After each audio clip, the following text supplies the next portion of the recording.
Blackhawks fans, welcome in and happy home opener eve. Happy hour with Four Feathers podcast here. Johnny Yanni, Ron Luce, and Tony, my boys. How are you doing?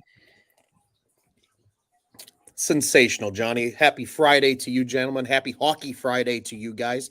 We got home opener hockey tomorrow. We'll all be together. It's going to be a great time, but we get to start it off with a little Four Feathers episode. So it's always a pleasure to be on the microphone with you, gentlemen. Hey, boys. Cheers. Happy Friday. It's, as Ron said, we'll be together tomorrow drinking some beers. We get to start the weekend off right and talk some Blackhawks hockey. Johnny, how are you doing, my friend? I'm doing great. It's Hawks happy hour, guys. I love this time of the day. Happy hour. I mean, I think there should be happy hour every day, but it's even better when there's a Hawks happy hour. And we got an occasion that we're gearing up for here, and that is the home opener, obviously, taking place on Saturday, October 21st. We're here coming to you Season 5, Episode 7 of Four Feathers on Friday, October 20th here. We got a lot on the docket today. Road trip just wrapped up. Like I mentioned, the home opener coming up, so we'll talk UC, some stuff that's new there this year. We're going to look ahead to some of the schedule here. We'll ruffle some feathers, salt shaker per usual, and give you a look at what's on tap next. Before we get into it, go check out ontapsportsnet.com for all your Chicago sports literature and podcasting needs. You can join the comment section so we can feature you right here below us. That's on YouTube or on Facebook. Twitter people, we love you. Can't see your comments, though. So go over to YouTube, OnTap Sportsnet, or Facebook, OnTap Sportsnet, and drop your takes in there. Get them up on the screen for us here. All right, guys, let's dive into it. Road trip is over. No more of that 5-game grueling stretch with the opponents, the media tour that they had, Connor Bedard's debut, and everything that came with that. How are we feeling after this 5-game road trip? Blackhawks go 2-3. Yeah, I mean, Johnny, you and I think our spidey senses tingled correctly ahead of this 5-game trip. Obviously, I would have loved Tony to be correct. Don't get me wrong. I think the optimistic take was the one we all wanted to see. But ultimately, 2-3, honestly, I think it culminated with just they looked gassed by the end of it. And that's kind of where it went. But a couple of really nice wins in there, the Pittsburgh win, the Toronto win. I think overall, we as Blackhawks fans need to be pretty happy with how that 5-game stretch went. I think it could have gone a lot worse. Certainly could have gone a little better. But they played some really good hockey over those 5 games. And what was it, 11 straight days on the road or something like that to start the year. So kudos to the boys for looking pretty good through 5. Yeah, you guys are spot on with the predictions. I was off by 1, but it could have gone either way. Ron, we checked in the other day and sort of talked about this Colorado game that was coming up on the schedule. Knew it was going to be tough, but they put themselves in a position to make my prediction. That's all I was looking for. At the end of this, there was, as you said, some great stretches. Then there was some stuff that left a little bit to be desired. I think we'll sort of break down what went wrong in Colorado, but overall, I like to look back and say, they have played a full 60 minutes of hockey in one of these games. I believe that was the win before in Toronto, where they just kicked some butt there. That was a full 60 minutes of hockey. You like to see that. This team has it in the tank. I think you hit the nail on the head, Ron, when you said they were a little gassed towards the end of this trip, but pretty happy right now with where we stand. Still high on the Hawks. Right. Yeah. So as Ron had mentioned, we made predictions on our season preview show, and Ron and I predicted 2-3. Tony went 3-2. I like the optimistic take, Tony. I know you're big about manifesting things, positive vibes, then result in positive results. However, took a little more realistic line just based on the opponents that they're playing, and it takes a little bit for things to gel. Speaking of things to gel, I know you guys talked about the Hawks finally getting their first power play goal, but that's about it that we've had highlight power play wise. If we're going to talk about, get the bad out of the way first, man, the power play looks disorganized. But I was just watching an NHL Now segment. I forget who they were interviewing. It was actually from the Avs, who scored the shorty on us last night, O'Connor. And he was saying that, I like to take advantage of teams early on in the season because power plays aren't just gelling yet. And we've seen that in bunches for the Hawks here. Yeah, that's a really good point that I think a lot of people kind of forget too, right? Is just like, yeah, you have preseason, but I mean, boys, let's look at the preseason. I don't think there was a single game where the full opening night roster played together. So, to your point and to O'Connor's point, right, that gelling is still happening. And I think we can all agree it's happening on the Blackhawks front because a 1 for, what are they now, 17 or 18 to start the year so far? Might be 22 after last night, Ron. I really do think it might be up that high. might be in the 20s, but either way, it's, low conversion rate. Do some hashtag number checks here while Tony shares his thoughts and opinions. I think the power play right now looks disgusting, boys. It's bad. Make me sick. Yeah, it does. Pretty sure we've given up more goals while we're on the power play than we've scored at this point. I believe that's a 2-to-1. Yeah. A lot ratio of shorties. there. Yeah. And that's not good.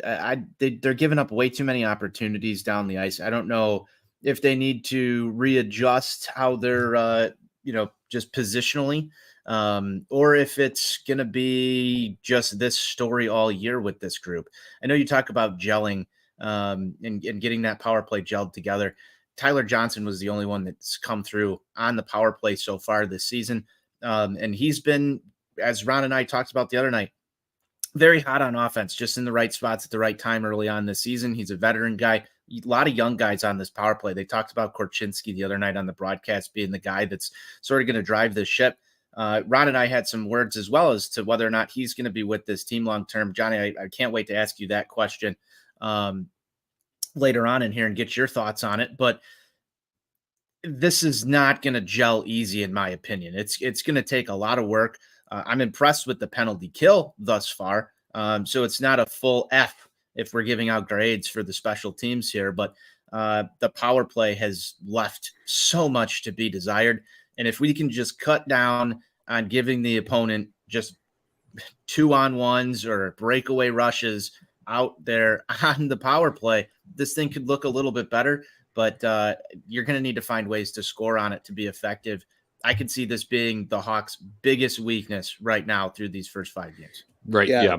I was just going to say, only one strategic move. I think it was Tab Bamford that suggested it, maybe moving Jones off of power play 1 if you're looking for a little bit of different distribution at the top there. That would be my only X's and O's comment on it. Yeah, gentlemen, just also, I'm in agreement with you guys. I think they need to switch something up. And good friend of the program here as well, Mr. Skokes in the comments saying he's 100% out on Donato. Being on line 1 and being on the top power play unit over Reichel just doesn't fit there. I think it feels like there's going to be a lot of shifting and moving around from Luke Richardson probably in the coming days and weeks of just trying to tinker and see who fits on that unit. Speaking of that unit, just hashtag confirming some numbers for you, gentlemen. They are 1 for 22, so touche, Mr. Nani. You nailed it on the head. But Tony, to your point, very good on the PK, 92.3% so far on the penalty kill through the first 5 games of the season. That's positive.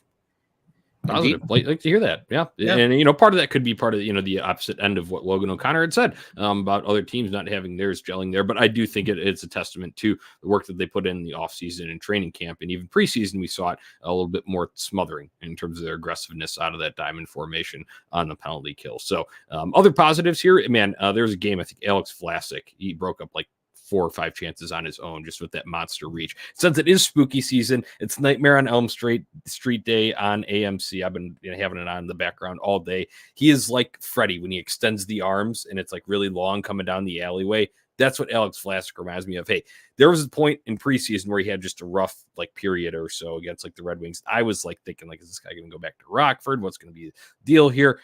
He is qualmed any of those sort of, suspicions that I have had that would have, crept into my mind. So props to him. That's a huge positive. My takeaways from this first road trip here. Yeah, well said. I distinctly remember us having that conversation on here, Johnny and Tone, just about what was going to happen with Vlasic. He did look rough through those first couple of preseason games, but he really seemed to turn it around kind of in those last 3 and really started to play like an NHL level defenseman. And I think he's honestly just gotten better and better by the game. I think I can count probably 3 or 4 instances in that Toronto game alone on Monday night where he made some really impressive plays to negate some pretty decent looking scoring chances that the Leafs could have had, but they just never even were able to form because he was able to either poke the puck away from an attacker or just completely get the puck out of the zone almost on his own, to your point there, Johnny, with that crazy extendo Freddy reach that he's got going on. So he's been very impressive. And I think so far we can all confidently sit here and say he's the young defenseman that has shown the brightest future, at least at this point in his development. Right. It's a combination of a skill there and then just physical trait. You cannot teach height, and it's not to detract from his other game and his positioning and all that. You just can't teach height. He's taller, he's longer than Kevin Korchinski, than Wyatt Kaiser, than these other young guys there. So can't teach height, can't teach, the speed, whatever, any of that shit, any route you want to go there. Toss a little caution into this conversation, though, boys. I mean, he did have a little bit of a rough game against Colorado. Everybody had a rough game against Colorado, but yeah, there's not much positive from last night's game. But are we jumping the gun as Blackhawks fans? I've seen a lot of this on the X machine saying that Vlasic is, a dude. He's going to be that guy. Is it too early to declare that yet for you guys? Or 100%. Yeah, I did. Yeah, I think it's a little too early for me. I've just given my takes from the first 5 games. You know me, that my position on defensemen in the length. You like guys who come up and rake right away, Joey. I do, and it's nice to see, especially in like that Toronto game. I think and that's a dangerous offense that he did it against too. And don't get me wrong, Colorado is probably even a little more dangerous with the speed and the style that they play. Regardless, just going off of what I saw, I'm not anointing anyone anything, but I'm also not kicking guys to the curb just yet. We're 5 games in. Development takes a while. This whole season is going to be about development shit, even in the next year. Just be realistic about it. Yeah, and I think something, just to steal some wise words from the Bears on Tap shows a little bit earlier this year. We talked about development for certain players, but we said it doesn't necessarily have to be linear. Guys are going to have up and down over the course of a season, but as long as by game 82 the development level on the chart is higher than where it started at the beginning of the season, that's all we're looking for, I think. And so far, I think Vlasic has had a nice trajectory upward so far on kind of that game by game development chart, if you want to think about it that way. But agreed, right? Everybody had a rough game in Colorado that kind of knocks everybody back a little bit of a peg. You're like, okay, there's the bad game that I think everybody was waiting for to see. It's inevitable, going to be growing pains. I think when it comes to the comments of him being a dude, I think people are mistaking what a dude is, gentlemen, truthfully, because I'm going to ruffle some feathers here. And a dude, just because he looks like he can play in the NHL doesn't mean he's a dude. It means he's an NHL player. A dude is like Connor Bedard. A dude is like Patrick Kane. A dude is like every other elite player you see in the NHL. The dude abides. Yeah. Will Alex Vlasic be maybe a really good number 3 defenseman someday? Sure. I think that's very realistic and very plausible, but let's calm ourselves on the dude thing here, because until he's putting up 100-point seasons as a defenseman, or even like 70-point seasons as a defenseman, like some of these other guys are around the league, like Cale Makar, who we saw a good dose of last night, a dude is a little bit of a stretch. The reason we're having this conversation, you just gotta love the early overreactions and underreactions and everything that comes with what we live for the early part of a season. It's funny because it's like you're starved all off season for it. We talked about how much we missed hockey and all that, so you knew we were going to go down this route as soon as hockey came back. So it's great to be back talking about this with you guys here on the Four Feathers podcast. One last takeaway from the road trip: the trip itself. The bonding stuff that takes place, not just on in the locker room, on the rink, but off the ice, traveling on the plane, shit like that. Good culture builder, I think. Don't you guys? Huge culture builder. And Tone, I think you and I talked about this on Monday's show a little bit following that Toronto win. Just confirmed per Ron on a Safari. Yes. Confirmed indeed that this was going to be huge. And you know what? The NHL almost kind of, I think, gave this young Blackhawks team a little bit of a blessing with this road trip to start the year, because there is no, we're home for 5 games and guys can go out and do their own things with their own groups. And no, it's like we're literally stuck with each other for 11 straight days on the road and covering, what was it that friend of the program, Mr. Charlie Muliotis, put out there. It was like over 3,500 miles, I think, or something crazy like that they covered over this road trip. Yeah. I mean, that's a lot of time for this team to gel. And that's only going to continue to make things better, especially with the hashtag culture under Mr. CLR. Ron, you sort of summed up everything I was going to say, and we did talk about this. Man, the West Coast circus trips, Johnny, it's like an early circus trip for the boys, and I think right. that different locations, but yeah, it should definitely help. It should definitely help. It's got to feel good for these guys to get home though and get some home cooking here. I'm sure that they've been through 4 opponents' home openers now to this point. which is a little ridiculous having to sit through everybody else's ceremony. I wonder if it's worn off for them, like the shine of this, because they're going to have to do another one here tomorrow night. But if you're one of these guys, you have to be so excited to get that warm welcome from your fans. They haven't been here since the preseason. The adrenaline should be up, especially for a guy like Connor Bedard playing his first regular season game at home, and a couple of these other guys too, to add to it. So it'll be great to see them just come back, rest for today basically, and then get in there tomorrow and have their own home opening ceremony. Absolutely. That's what we're on to next, because this is the home opener eve edition of Hawks Happy Hour with Four Feathers podcast here. Guys, schedule, events, times, all that stuff was released. So let's walk you through it. 2:30 parking lots open. That's A, D, F, and K. Pregame festivities at 3 o'clock on Madison Street and in the atrium. We love the atrium here at On Tap Sportsnet. If you're one of the first 15,000, giveaway is a light up rally towel. So that's a new one. They said regular red rally towels last year. It'll be interesting to see what the light up ones look like. 4:30 red carpet event that'll start on Madison Street, trickle into the atrium there. So if you're in that area having a beer, you're in the right spot. You'll see the boys walk through there. They say it'd be in your seats by 6:45. That's when kind of the ceremonial stuff will start. They will do a tribute to Rocky Wirtz, late owner, and then after that, puck drops at 7. I would imagine it probably chimes in slightly after that, closer to like a baseball start time, right? Like 7:05, 7:10, somewhere around there. But that's the timeline of events. Should be an exciting day, especially with all the buzz, like you guys mentioned about Connor Bedard. I feel like that's what a good majority of the people will be out to see, and a reason why this one will be sold out, unlike maybe last year.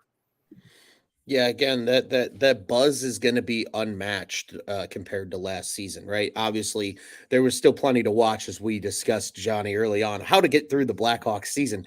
Number 88-19 were still on the roster at that point. So certainly people were excited to see that. And ultimately what we can kind of now confidently say was their last season in a Blackhawks uniform. But there's a new face in town. There's a new young star in town, and people are going to get excited about it. But it's good for the team. It's good for the trajectory of the sport, gentlemen. And the sooner that the Madhouse on Madison returns to its Madhouse form, the better, personally, if you ask me. I could not have said that better myself, Ron. I'm going to just toss it here. Let's jump in then. We're talking about the Madhouse on Madison. What makes the Madhouse, right? It's the atmosphere, it's the camaraderie, it's the goals, it's the excitement, everything that comes with it. What have you missed most about the United Center over this long summer here, guys? Let's dive into it. Oh, man. Well, I think there is a lot there. What have you missed most, Tone? I'm a big fan of the anthem. We got out there for the preseason game. I had my words on how that anthem went. I want to hear a loud UC tomorrow, because that's what gets the energy going for everybody. I think is when Jim Corneliuson comes out there, everybody's cheering. You've got the pregame on ice display, which I think the Hawks have always done a tremendous job of putting together. But it's the anthem. I mean, it all culminates with the anthem right before the game. That is 100%. That energy is unmatched. That's probably what I miss the most, outside of some atrium beers, which I'm sure we're all gonna probably have to say. But it's definitely the anthem. Yeah, the atrium beers are always a beautiful way to start the festivities. I feel like that's like the blank space on our bingo card here. Just put it right in the middle of atrium beers. Yeah, like everybody gets that right here, right in between all three of us. Yeah, atrium beers. No, you're 100% spot on. But yeah, gentlemen, I mean, I think too, there's a weird. Obviously, the anthem is beautiful. I think Tony nailed that completely. I'm gonna actually say the concourse, gentlemen. There's something about the hustle and bustle of a busy concourse at the United Center that gets you fired up for a game. And all the jerseys you see. Yeah, that's honest to God might Tommy be my Wingle's favorite one. Yeah. Yes, my favorite part of attending any sporting event, really, but especially Blackhawks games, is just you find a couple of them every single game. The obscure jersey that there's only like 7 of them that exist. and you're like, oh, that's a good one. Or, oh, I haven't heard that name in a while. It kind of takes you down memory lane a little bit too. Yeah. Because you get some of those guys from even the Cup years, right? Like you'll walk past and see like a Ben Eager jersey or Yeah. an Adam Burrish jersey or a Colin Frazier jersey. And you're like, oh yeah, okay. Now we're talking here. You get some of those weird ones. And it's just, you hear the split the pot guys selling their stuff. You hear the beer guys calling for drinks. You hear just little kids getting excited because we get to watch Connor Bedard. Like it's something about the chaos that is the concourse for me that gets me really fired up. There's a serenity in it, Ron, yes. even though it's chaotic. Yes. Physically. Yeah. It's part of what ignites that excitement for the evening, no matter what is going to happen in the actual game. Right. So you guys cover that Atrium Beers. I'll use my free space there. Obviously, I can't wait to be back there Tuesday with you guys slamming them down.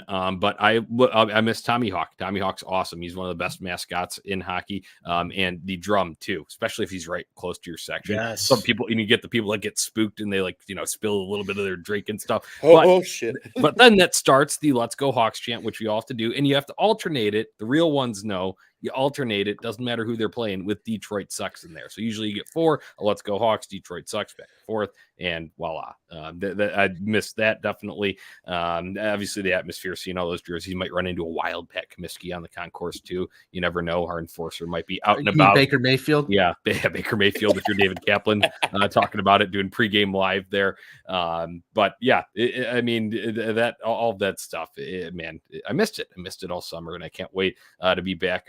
Us here on this podcast right now, we will not be out. We're doing a little watch party of our own for the home opener. But look, like I said, might spot a wild Pat Comiskey out there.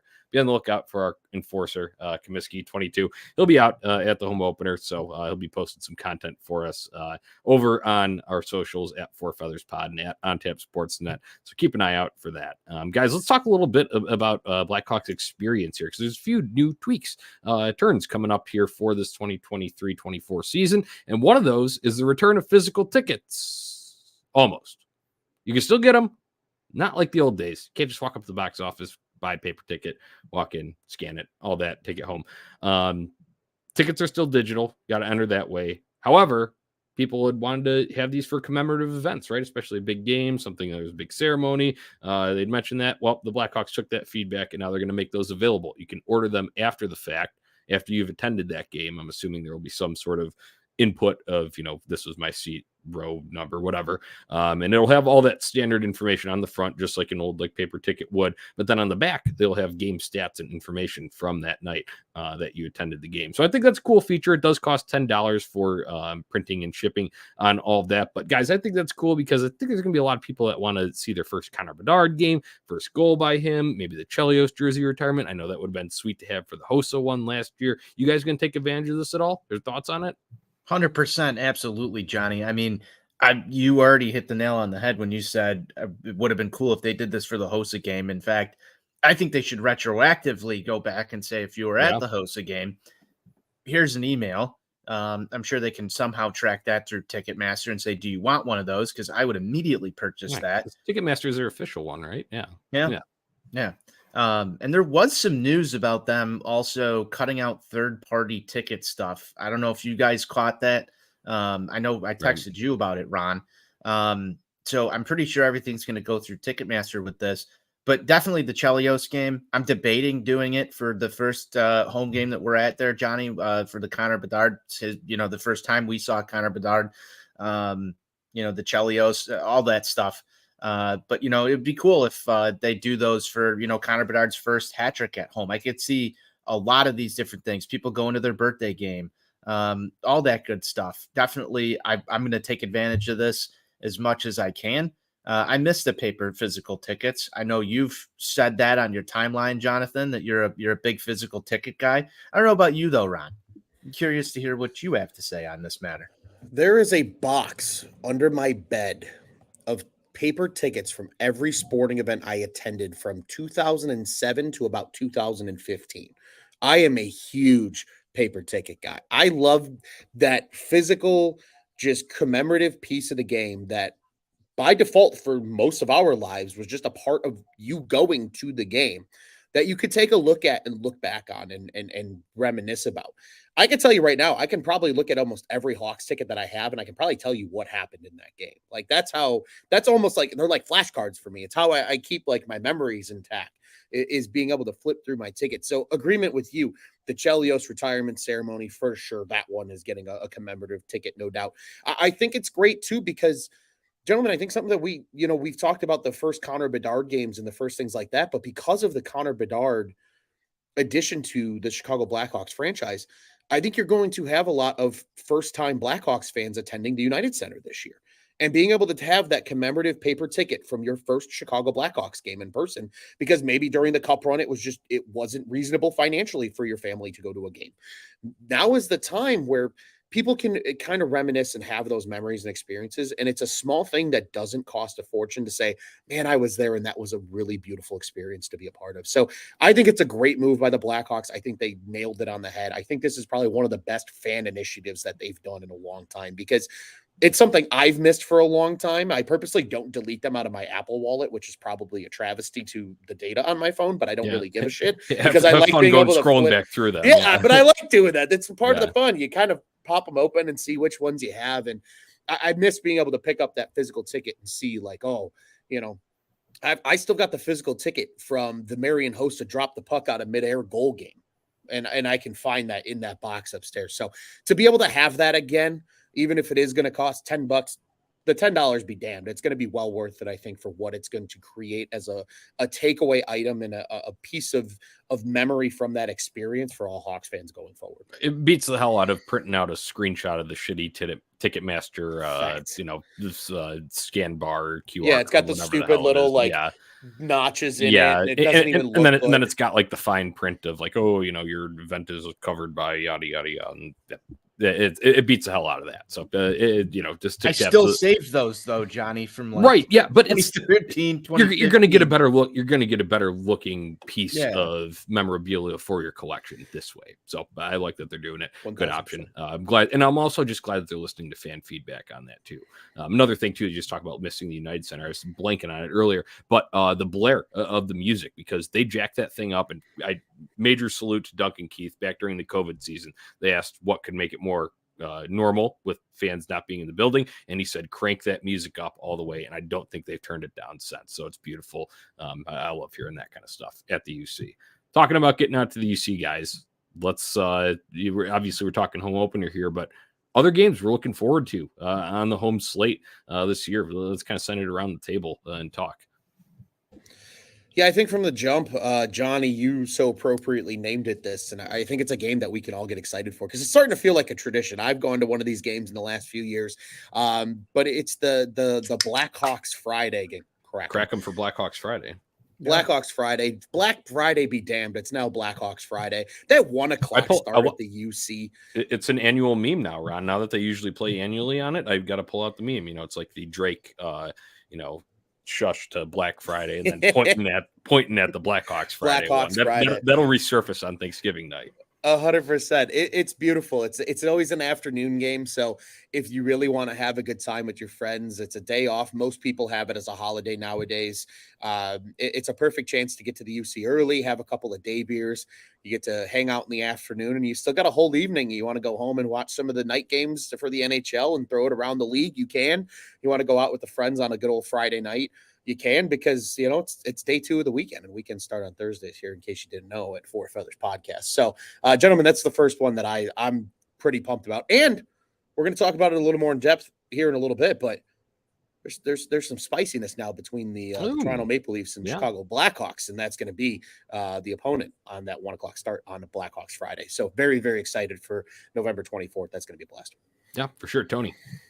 Yeah, I've got to go with the Chris Chelios jersey retirement game. Not only was he my favorite player growing up, that they happened to be retiring his number to the rafters on my birthday weekend. So definitely have to pick that game for sure.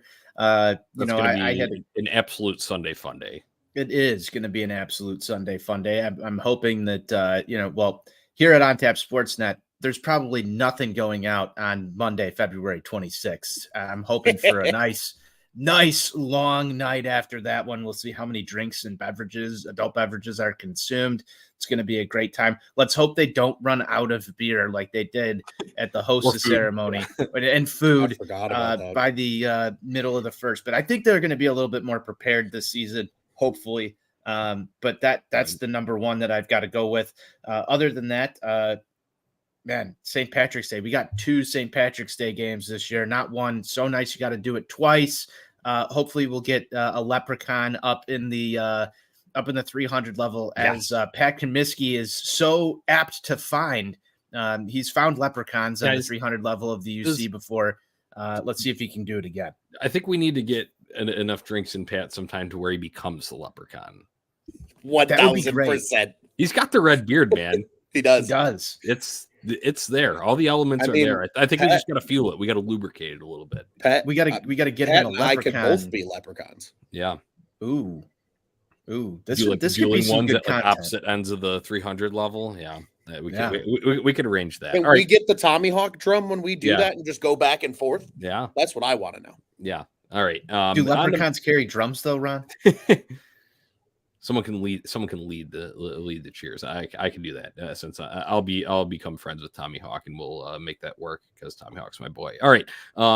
For me, I'm looking forward to Tuesday. That'll be the first time that I'm going out this season, and I'm going with you 2 gentlemen. So that'll be an excellent time. And it's the Boston Bruins in town. Always makes for a good opponent. I've seen a couple of Boston games throughout the years that have been it's always high tension in those games, high stakes feels like, and I've just been to a number of them. They come out on both sides of them, wins and losses. Never had a bad experience at them, and surprisingly, not gotten into it with any Boston fans there. So interesting. We'll see if that happens Tuesday. But guys, I love the holidays. I'm a big Christmas guy. You know, I love the holidays, and they do it up right when they decorate the atrium. Like Tommy has like a massive like holiday party, and like the tree is like almost like all the way to the ceiling, like past the top of the Michael Jordan statue, and they have fake snow coming down. Me and our guy Akins were sitting in the atrium last year. I was telling around drinking beers, and it's falling right into it, but we don't give a shit. Little suds to add to your suds to clear out the insides a little bit. So they just do it up well. And I love, Friday, Saturday night home games at that time of year, a little bit of a light sheet of snow coming down outside as you're walking into the UC. So that'll be the 22nd of December against the Habs. And that's also, original 6 matchup there. And, just a rare one. You see the Central Division teams a few more times, but seeing an Eastern Conference team, definitely a little bit more rare. Only catch them once a year. Other than that, any Friday, Saturday night home games, one of those would be the 9th of February against the New York Rangers. That's right in the middle of like our tundra here in Chicago in that late January to like mid-February time. So I like breaking up the monotony of it, like staying inside all day when it's just completely gray. Go to the UC, enjoy a night out with some beers and hockey. So, and obviously fuck Jacob Trouba. So looking forward to that one against the Rangers. Incredibly well put. I think the only thing I can add, gentlemen, is I'm still waiting for the day. We got robbed of fans being in attendance the last time the Blackhawks actually played on my birthday. So the good old 3/26 Tuesday night game is going to precede the birthday celebration. God, so that one's on the calendar for me as well. We're going to have some good ones. It's some preceding ones there with Tony's and the Chris Chelios one, and then that 3/26 one that you had mentioned. Maybe we'll get lucky next year, Ron, and it'll be, we'll get the 26th. We'll get yours in there. And it'll be better next year, but we'll take the preceding days. It'll be on a Thursday next year, which I feel they're more apt to play on Thursdays, especially at home. So I'm going to cross my fingers and as many toes as I humanly can that we finally get a Blackhawks game day on the birthday. Fun fact, gentlemen, the last time I went to a game around my birthday happened to be the Scotty Foster game. Was 2 days after my birthday when they played the Winnipeg Jets. So a little good fortune. Do you have a paper ticket from that one? I don't. I wish I did. That's one I wish I did. See, another reason that the paper ticket is Ron's going to be digging up his old iPhones now and like, oh, did I like save that to my Apple Wallet there? And it's going to be scrolling back through like 3 of them. Like, Yeah, go to the archives. Guys, one last thing on the UC here before we get into ruffling some feathers in the salt shaker, our usual segments towards the end of our show. There's going to be a new bar opening up in the UC, and it's going to be called Rocky's Bar. It'll be open in December, so it's not ready to go for the home opener, but it'll be outside section 119 because that is typically where he would take in games from in that area, and it'll implement several quality beverages, some tailored to Rocky's memory, such as old fashions, margaritas, Manhattans, Moscow mules, and more. A couple new food options there too. Not sure exactly what those entail, but the Blackhawks did post them on their Instagram story, so go check it out. NHL Blackhawks over there on the Insta if you want to see what the food is. But guys, I'm more interested in the drinks. They're obviously paying homage to Rocky, and I don't know exactly what his poison of choice was here, but I'm a big Manhattan guy. If we're talking drinks on the rocks, it'll probably cost like $27 there. But for the novelty and to toast to Rocky, I think I might have to go down there once it's open, maybe around the holiday time, and have one for Rocky. Johnny, I'll join you because I too am a sucker for anything that involves dark liquor. Good old fashioned, as one of the drinks is, a Manhattan, you name it. Those are beauties. So I think I will partake with you on that when Rocky's Bar is open.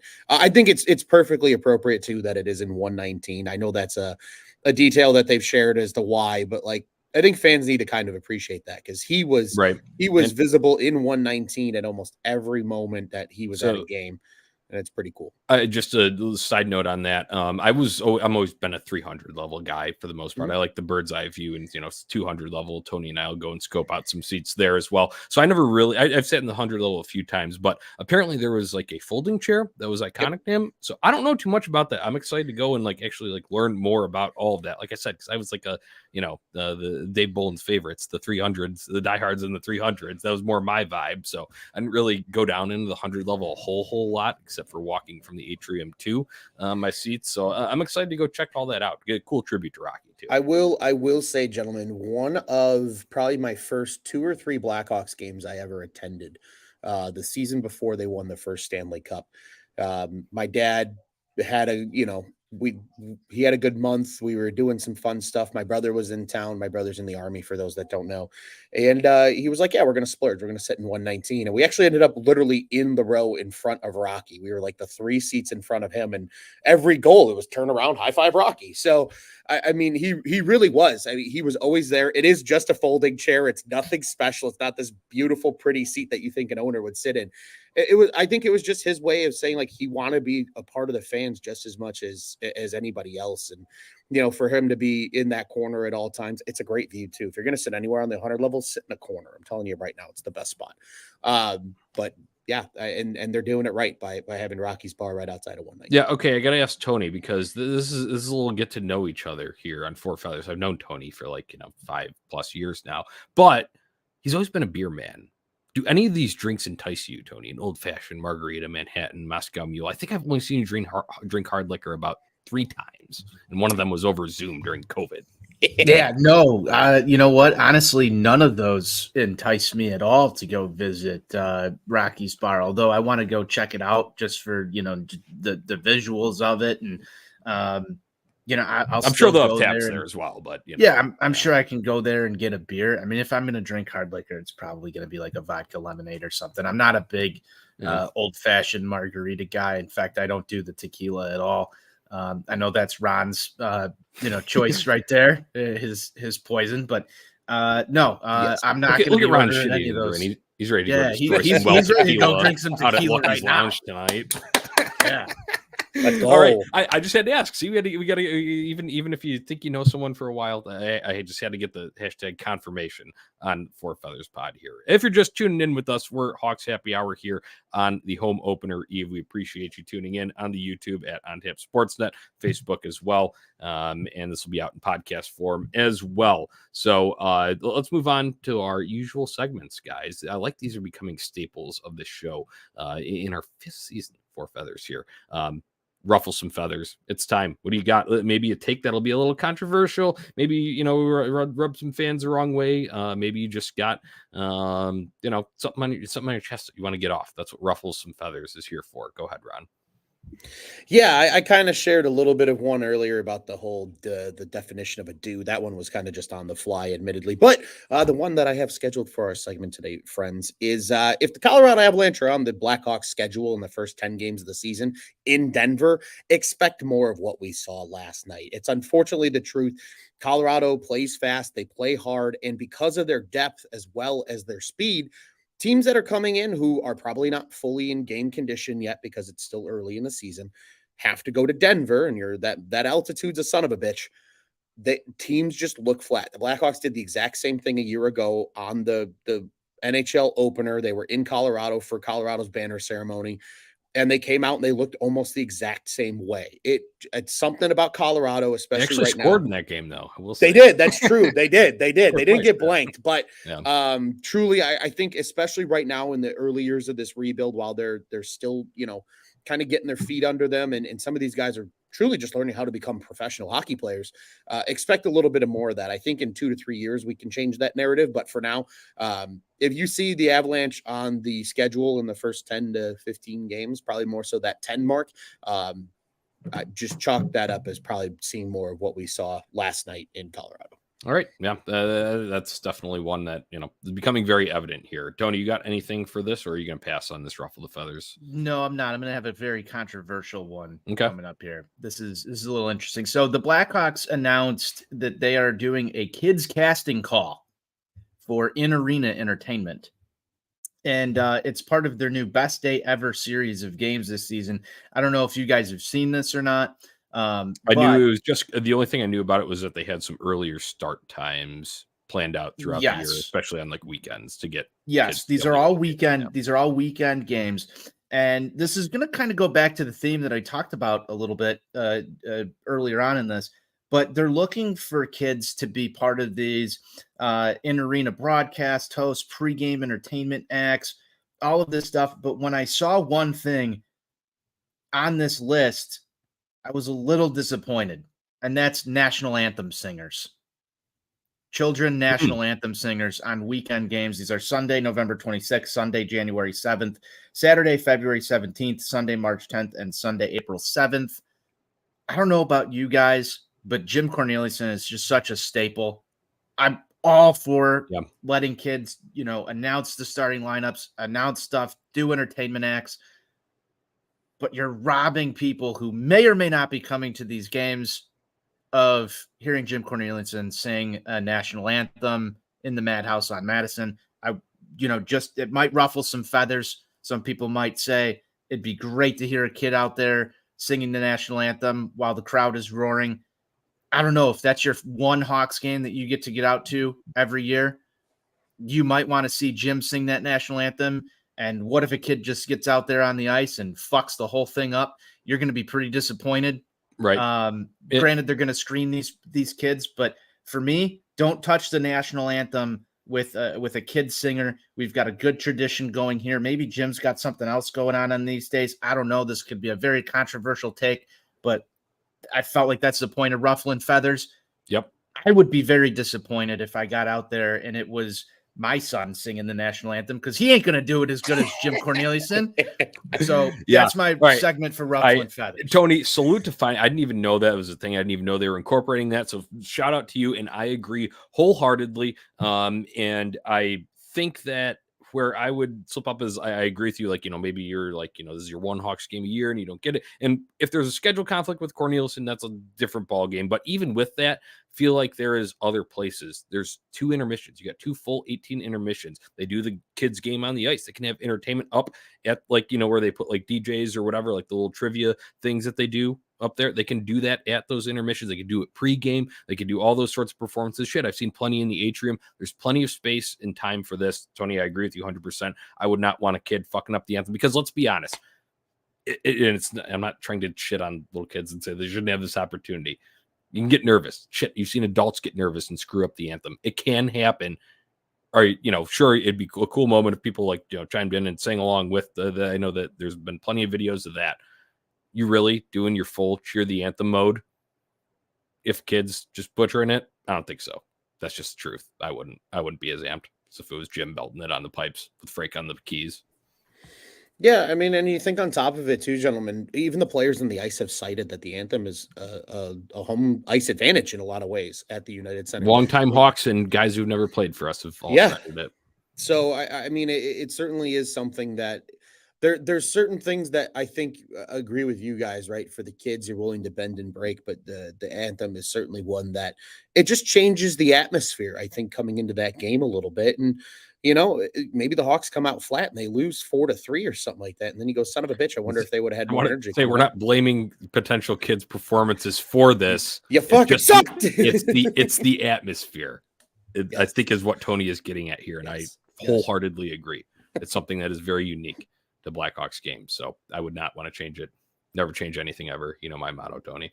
All right, I'll take it back onto the ice for this one. Early Lucas Reichel concern. I just said earlier in the show I'm not going to bury anyone. And I'm not going to bury Lucas Reichel because he needs to get his run. We need to see exactly what he's made of. But I've had this fear since he was drafted, 17th overall. When you're picking in the middle of a round there, how much were we really expecting from this guy? Is he really going to be an impact piece? People like to pair him with Bedard and say oh, well, this is the future, up the middle and all of that. I'm not ready to go there. I'm not ready to cast off Lucas Reichel and say he needs to go back to the AHL yet, but no points so far. I know that, there's plenty of other guys that are still not scratching the score sheet, and he's adjusting to that center position. I totally get it. I just don't know if he's ever going to be what we've kind of built up in our minds just because things are the foundation is in place. Tony, we've seen a foundation crumble on the south side with guys that were supposed to be the guys, even more highly touted. A number one overall prospect down there can't even stay healthy a whole season and disappoints when he is. So I've always had this lingering in the back of my mind, and now seeing it when he's in this elevated role, even though it's early, and I'm going to give him the run. I want to see him prove me wrong, and I'd just be like, oh wow, he's really impressing me now. And look at the Four Feathers episode from early in the season. Johnny was such an idiot. I really hope we're saying that, guys, but I also don't really foresee that in the future. I think I might be right that he might just be what he is. And sure, you'll see some uptick. He's going to score points this year. It's going to happen. Don't get me wrong. But is he really going to be an impact guy for the long term? Or does that second line center come from free agency? That's where my mind's wandering. Ron and I had a long talk about Lucas Reichel earlier this week. And, I'll just reiterate quickly what I had said there. When it comes to, I've already seen people trying to move him over back to the wing, and I think that that's respectable. However, the gist of this was, if you're going to try this, at least commit to it for a significant period of time, right? And see if it works, and then go from there, because you could start making adjustments on the fly, and you very well might be right, Johnny. He might not even stick at wing. He might not be on the Hawks when we're heading towards competing. You never know. But ELC's already running too, and it was burned. Yeah, remember that? Mean, it's definitely worth bringing up this concern right now. I don't know what's gonna help him, but I mean, Ron's probably got a better idea here. He's the resident GM. Does he need to move back to wing, Ron, earlier than what I said? I mean, to even give him a fair shake, because Johnny's concerned, and if Johnny's concerned. Yeah, it's like in the mafia movies, and they say they're just a little concerned. That means they're really concerned. No, I swear to God, it's not like that. And I'm not even advocating moving him back over to the wing yet. You ruffled my feathers here. Exactly. Help me out. I just have always had this feeling from when he was drafted 17th overall, and that's no fault of his own because the draft plays out like it does. But man, I just thought, is this really, really a true contributor when we're looking at the future? Real contention window? Me, man, as you said the same shit about Sakura when he came up. Yeah. Well, and that's not a good precedent. Yeah. No, granted, it's a little bit different tier, but I was gonna say, in fairness, Dylan Sakura was a 6th round draft pick, so I think it's a little bit different. But no, I think the whole Lucas Reichel situation, gentlemen, is that playing AHL center and playing NHL center are completely two different worlds. There's so much more defensive responsibility in the NHL. The speed and pace is so much faster. You're expected to do so much more.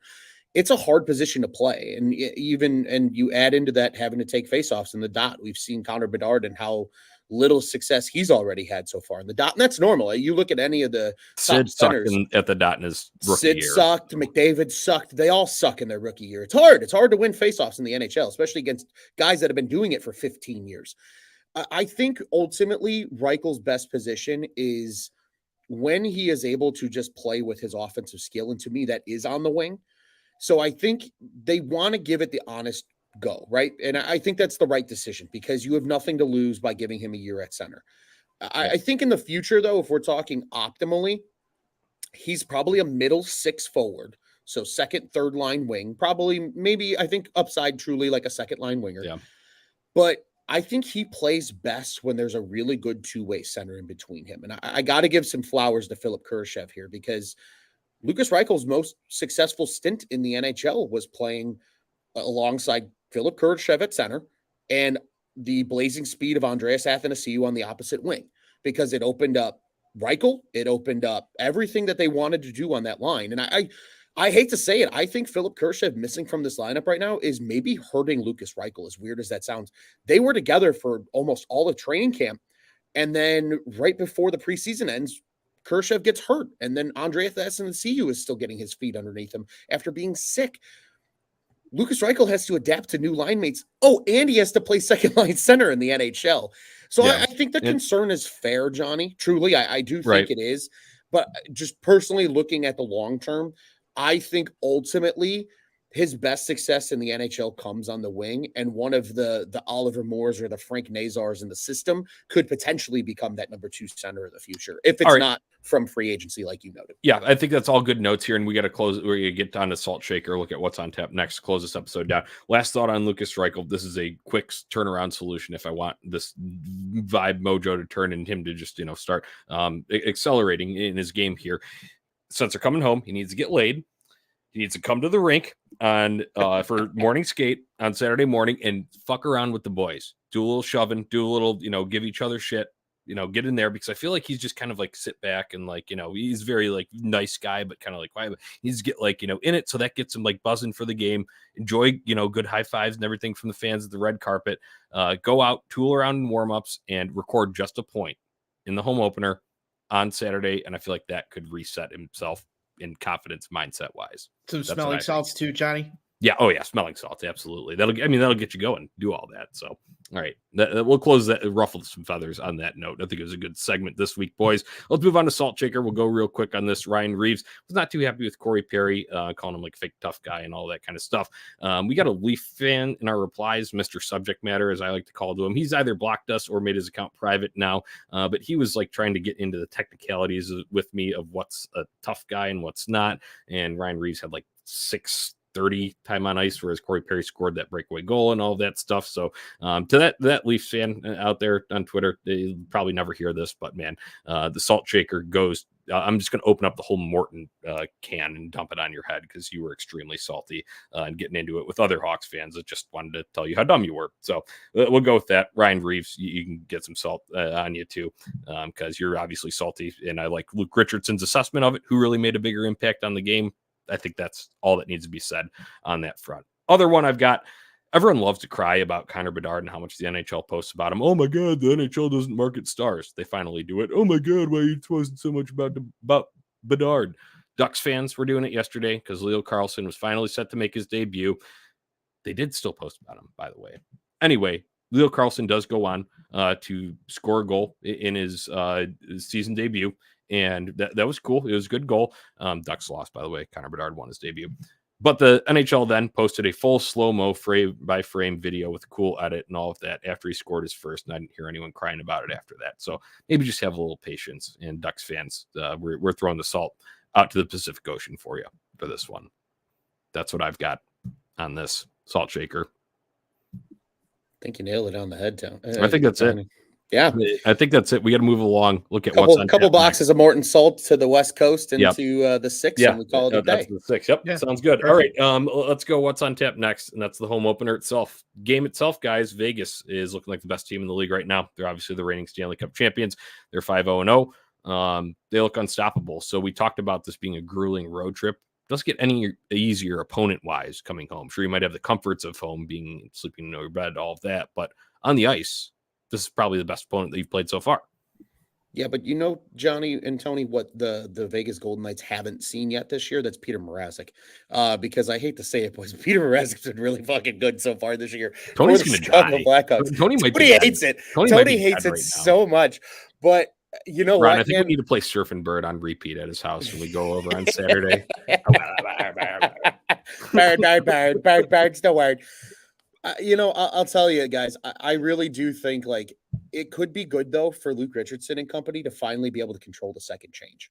Like this is the time where you get to make the matchups the way you want them for the first time this season. They've had to play the first change on the road the whole time, and they still managed to pull out 2 wins out of 5 games. Maybe, just maybe, no team stays undefeated for very long. And if Vegas overlooks the Blackhawks at all, that could end really, really poorly for the reigning Stanley Cup champions. So if I'm Vegas, I tread with caution. Don't be, snoozing on, this rebuilding Blackhawks team, because they've given some of the best teams in the league already a run for their money in the first 5. What's one thing the Hawks have to do to beat Vegas on Saturday night, Tony?